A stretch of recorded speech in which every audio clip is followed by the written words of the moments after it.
Bonjour et bienvenue dans ce reportage consacré à une problématique cruciale du monde du travail, la violence en entreprise.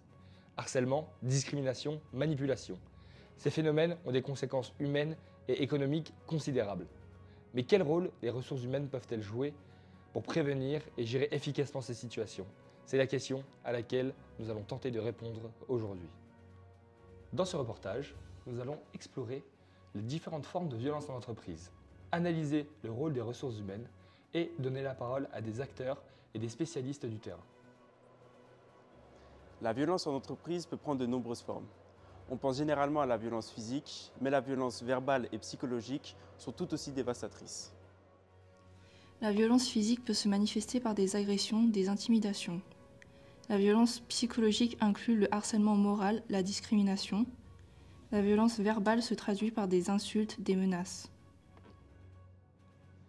Pour mieux comprendre ce phénomène complexe, nous allons interroger un spécialiste des ressources humaines.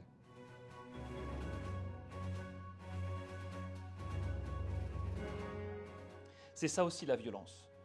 Celle qui ne laisse pas de traces visibles, mais qui ronge de l'intérieur. Et c'est aussi et surtout ce qui abîme en silence la dignité, le lien humain, le bien-être psychologique. Vous devez voir ça aussi dans le monde du sport, je pense. Ça peut être une surcharge permanente, un ton humiliant, une mise à l'écart, des décisions prises sans concertation, ou même des jeux de pouvoir qui s'installent insidieusement. Alors les principaux facteurs de risque, je crois que c'est une question qui a été posée, c'est un management autoritaire, une pression constante sur les résultats, le manque de reconnaissance des inégalités jamais interrogées et surtout l'isolement. Et je crois, j'en suis même convaincu, que l'isolement dans toutes les sociétés, dans toutes les structures ou fondations, c'est vraiment le fléau numéro 1. Un isolement choisi par le salarié pour différentes raisons ou un isolement construit par l'ensemble de l'équipe quand on veut se débarrasser de quelqu'un. Les blagues répétées, c'est aussi de la violence qui fait mal. Et puis surtout, le pire, c'est le silence. La grande mode aujourd'hui dans les entreprises, c'est être ghosté. On ne vous adresse plus la parole, on ne vous maltraite pas, on ne vous donne plus aucune activité, on vous laisse arriver le matin, on est avec vous tout à fait poli, vous ne recevez plus de mails, plus d'informations. À un moment donné, vous ne supportez plus et vous partez. C'est typique d'une institution qui veut fermer les yeux.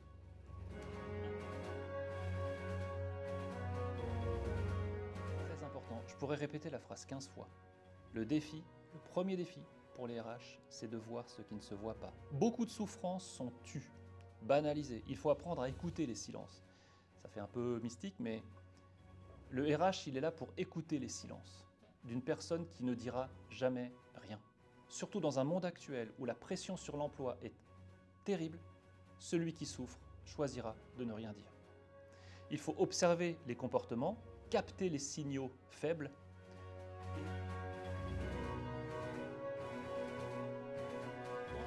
Ce qui ne se dit pas, à poser un cadre juste même quand ce n'est pas populaire. Et agir contre la violence, je vais finir par répondre à la question, vous avez faim? Ce n'est pas cocher des cases sur un plan d'action, c'est s'engager. C'est faire de chaque décision un acte de respect. C'est former sans formater, manager sans dominer, transformer sans écraser. Les ressources humaines sont en première ligne pour faire face à ces situations, mais elles rencontrent de nombreux défis.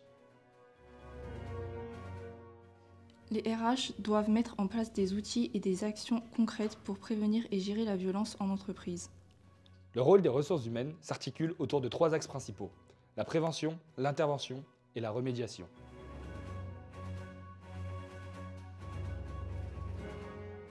Non, du coup, j'ai jamais été victime de violence en entreprise ou bien de harcèlement, mais si le cas se présenterait, je ferais directement remonter à la direction pour directement qu'ils voient avec les RH.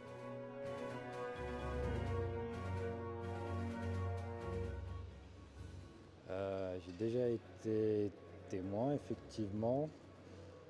Après, nous, on intervient surtout principalement par rapport à mon poste au niveau de la sécurité, mais les RH peuvent avoir un rôle supérieur et un rôle où désamorcer des violences dans la durée. Les violences temporaires, on va les gérer immédiatement, alors que les violences qui durent dans le temps, comme du harcèlement ou ce genre de choses, là, la RH a tout son rôle à jouer.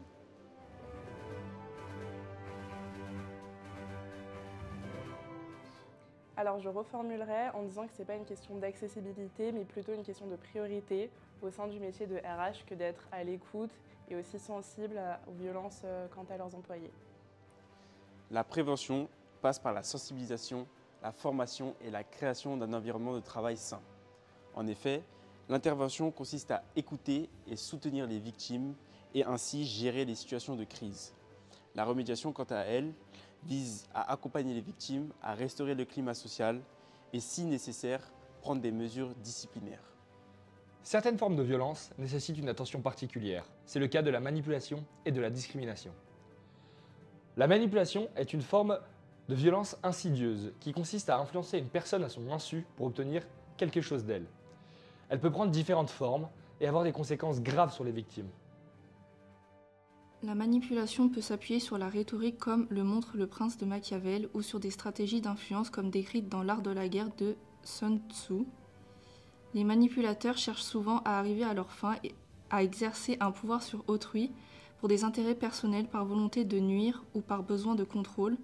Les conséquences pour les victimes peuvent être une atteinte à leur dignité, un climat de travail délétère et des risques psychosociaux importants. La discrimination est une autre forme de violence qui consiste à traiter différemment des personnes selon des critères comme l'origine, l'âge ou le sexe. La discrimination peut être directe ou indirecte. Elle peut avoir des conséquences graves sur les victimes comme un sentiment d'injustice, un impact sur leur santé mentale et une atteinte à l'égalité des chances.